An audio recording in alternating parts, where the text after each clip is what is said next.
Alex, thanks for coming on the show. Thank you for inviting me. I'm pleased to be with you here today. You participated in an important new study, not about the Ukrainian economy, but about what Ukraine does for the American economy.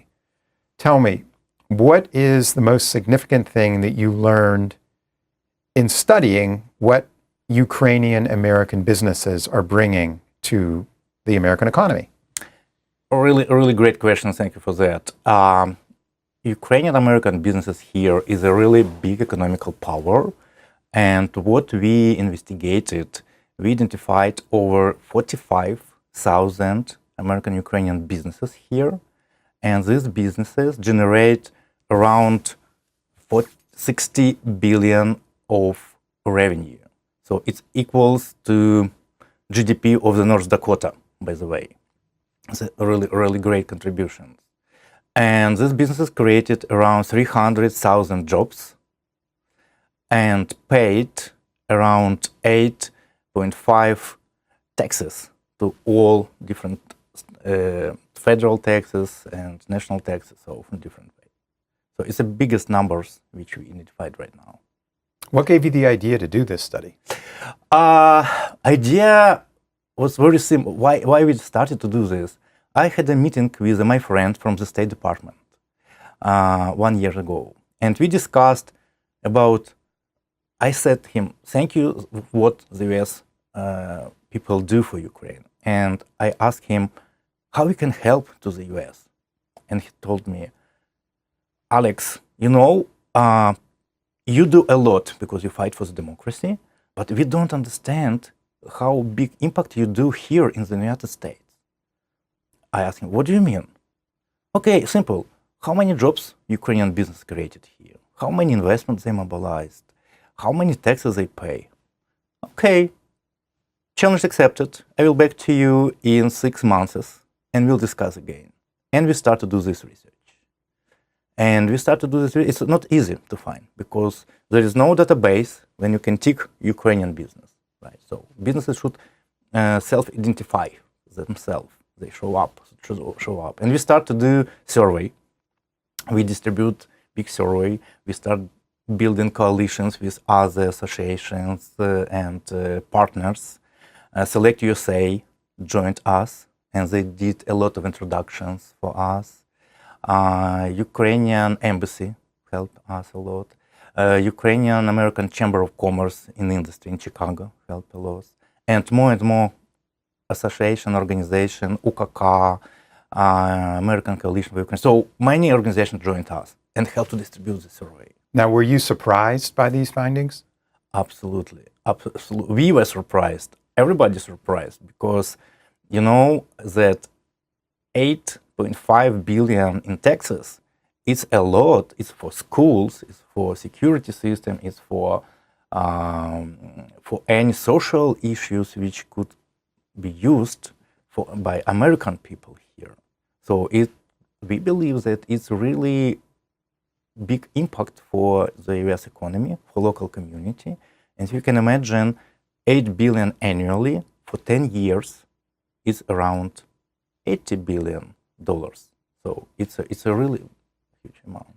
And what's interesting about it is that some of it has occurred since the war began too, right? That some Ukrainian companies have come to the US to expand their operations. Yep. And we analyzed different waves of diaspora.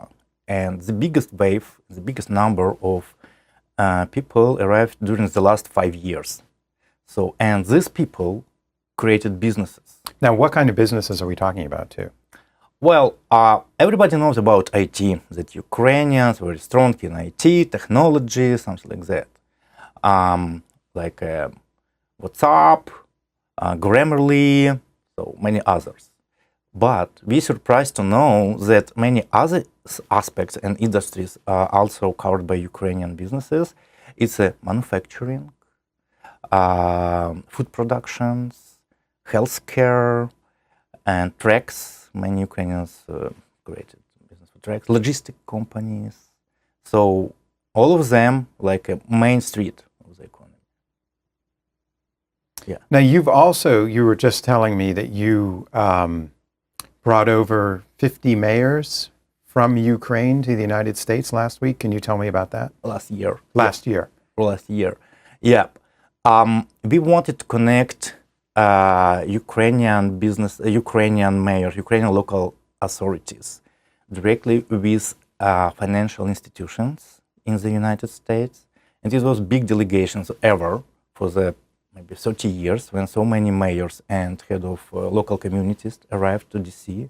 And we did many meetings here and to build partnerships between cities in the United States with cities in the Ukraine. So to accelerate, to engage like cooperations and participate in recovery of Ukraine after the war. Now, this is important, and as well your new study, because it shows that Ukraine is not just a charity case, right? Absolutely, absolutely. So it's not about charity case. We don't ask for the aid. So we already contribute, and it's a platform for win-win cooperation.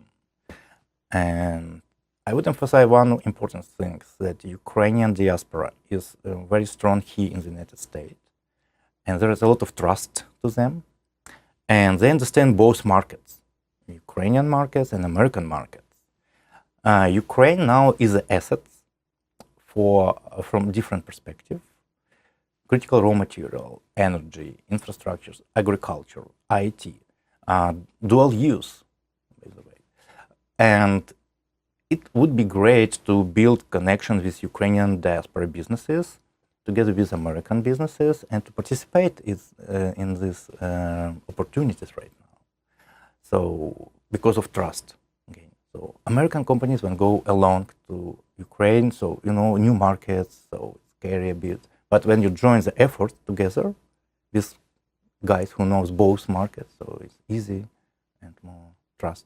Have you made your study, have you promoted it to the Trump administration as well? We do, thanks for you as well. So we want to say more about this. We created ua2usa.org platform for this. The platform which united investors, business, policymakers, local authorities. So we started already do business briefing in the States. The first one in Chicago. The next one will be in Dallas. And we expect to do in New York. So we want to make business briefing, invite the Ukrainian diaspora business and American diaspora businesses, Democrats, Republicans. So we want to show and to see how we can work together for security of both countries. Now, one thing that's interesting about Ukraine is we've seen during the war that it has a very savvy, high-tech population, that it's very innovative in drone technology, in surviving the war. Do you think that Ukraine will present, when this war ends, and it will end at some point, does it present a very lucrative business opportunity for Europe and the United States? It's already done. One company already did transfer of technology here is Drone UA. They already produce drones here on the territory of the United States. That's one point. Another opportunity, export is open right now. I mean, export from Ukraine to the US with drone technologies. So it's already big market. And I believe that drones and another mil tech is really a big fish for the United States. And it's time to leverage, to think about this. And 130,000 people, businesses, people who work from Ukrainian community are IT guys here already. So that's quite an amazing statistic. It's an amazing statistic. So, and we want to share with this, and we joined every company who wants to participate and contribute. So during these briefings, business briefings in the state, we are hoping to even identify more companies. Now we have in our database over 2,000 businesses who already contributed to this platform, and we want to double it. Now, another aspect that's gotten a lot of attention in the United States is President Trump inked a minerals deal that Treasury Secretary Scott Bessent helped shepherd to fruition. What's your take on the minerals deal? It's a long story. Mineral deals and CRM, this industry has a really long payback period. So you need to start exploring right now if you want to get access to critical raw material deals. Now, one fund created, 150 million fund, 75 from Ukrainian side, 75 million from DFC side. So it's a first step on this way. But in terms of security in this area, I believe Trump administration do a lot to secure to secure access to critical raw materials in Ukraine, to secure value chain for the U.S. economy in the future. In the future, right? But there are many questions. For example, you can't just to get critical raw material. You need to process them. So you need to build processing facilities in Ukraine. In Ukraine, because it doesn't make sense to just do. And those are tricky environmentally too, right? Right. Some of them on occupied territory, some of them on Ukrainian territory. So it's a challenge on how to explore. Another tricky point is energy. So to process raw materials, you need a lot of energy, which is destroyed right now. And you need to replace them. Do you think nuclear power will be part of that? It's a point. It's a good point. So nuclear power and small model reactors, which the US produce a lot, could be really great assets for CRM. What about green energy in Ukraine? Well, it's booming right now. It's booming, and because of it's decentralized energy. So it's more difficult to destroy by Russia. If you destroy one piece, another will still working. So right now, European Commission supports this track. One of the person during the government who participated in creating the Ukraine facility. Ukraine facility is facility of European Commission, 50 billion euro. And 20% for this facility is going to be allocated for renewables energy, alternative energy. So Russia is doing a lot of damage to Ukraine's energy infrastructure. Does it, however, have the perverse effect of forcing you to modernize? Well, yeah, it's a kind of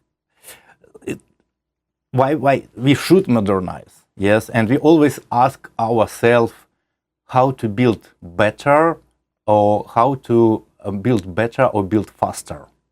So, and we try to do both. To build better, it means to modernize, to provide, to create new energy facilities like wind, solar, many energy storages. It's a huge market right now. But at the same time, we need to rebuild faster because Russia can keep working. Though Ukraine is also demolishing a good part of Russia's oil facilities. But the US can replace it. US can replace in it Ukraine. In Europe, because Ukraine, on the western part of Ukraine, there is a big storages for the gas, for LNG. And this storages is so big that it can be used for Ukraine as well for Europe. So again, in terms of energy security, it's good to cooperate and to start to use this facility. Stop buying oil and gas from Russia, stop the war, and make a business. Well, the Trump administration has now imposed sanctions on Rosneft and Lukoil. It's a really great point. And we believe it can make damage for Russia and at least stop financing the war. So we need the sanction, and we thank a lot for that. Thank you from all Ukrainian community for this support and for the sanctions. How do you think the winter is going to go in Ukraine? I know every year is a struggle. Challenging. So, but everyone prepared for that. Everyone prepared for that. So we remember the previous year, Russia will still keep destroying energy systems. So, but again, we hope that more sanctions and more pressure on Russia will stop destroying the energy systems and other infrastructure facilities. But again, we prepared for scenario A and scenario B. Let me ask you as a final question. Let's flip the lens and focus on Russia, for example, for a second. Since you are the former Deputy Minister of the Economy in Ukraine, Right. how long can the Russian economy hold out against the current barrage of sanctions, of strikes against its energy infrastructure? How much pain can they absorb? Well, it's not easy questions, even being a former Deputy Minister of Economy. Russia is a strong country, and Russia has partners who support them, who support the efforts to continue the war. And I believe that the question is in changing the regime in the Russia, and because in terms of, well, I will be honest with you, Russian military economy is very strong. And many food facilities and textile facilities now replaced for producing weapons, guns, etc. So they are really strong. And I wouldn't say that Russia will give up very quickly. Sanction is okay, but it's 4 years from starting to provide sanctions and etc. But nothing happened, and more missiles arrived, comes to Ukraine, and more damage is created. So there is a big potential. We need just to cut Russia from banking system. We need to cut Russia from any trading with other countries. And so, yeah, a lot of things to do for international community, and the US play a big role here. Well, Alex, thank you for coming on the show. This was extremely illuminating. Thank you for inviting me again, and happy to contribute more if it's needed.